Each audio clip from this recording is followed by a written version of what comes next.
We usually look to stone carvings or ink on parchment to find records of ancient civilizations. But in pre-colonial Nigeria, history was preserved through a highly specialized medium, thread.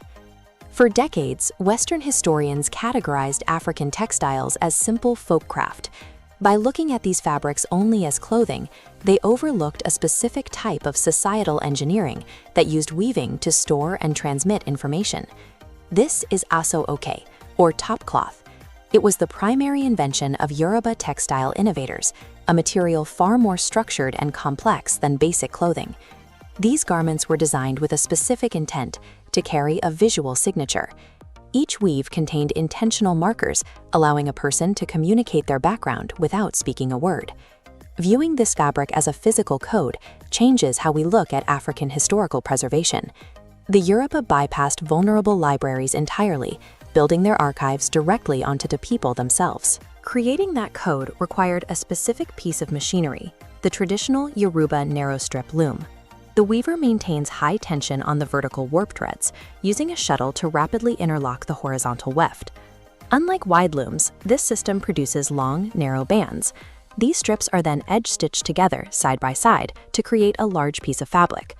While European broadlooms focused on producing wide sheets quickly, the Yoruba system prioritized the weaver's ability to manipulate the weave at a micro level.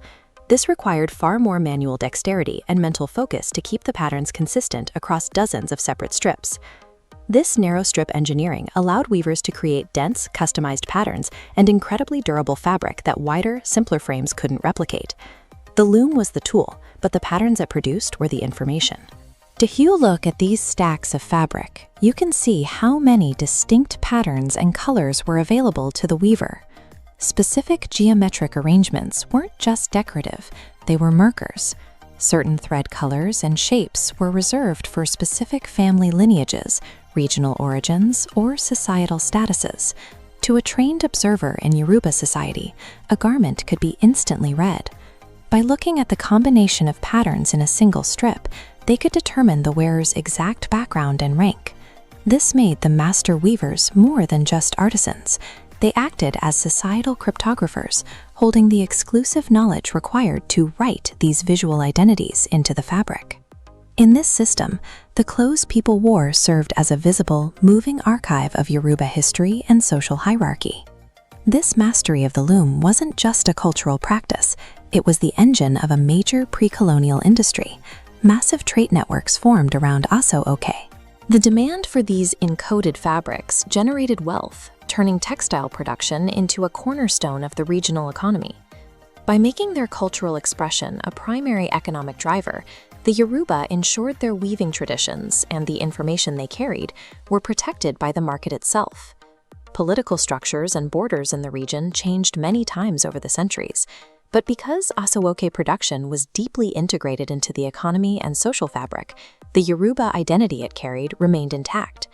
The fabric adapted as the world changed.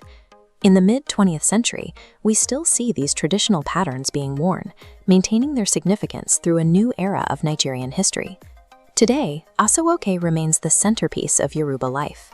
It is the essential garment for weddings, naming ceremonies, and celebrations, connecting the modern world to its pre-colonial roots. Weavers today continue to innovate, using the same narrow strip technology to create updated variations for a global audience. The Yoruba textile innovators created a system that preserved their history within the very clothes they wore, ensuring their story would survive as long as the weaving continued.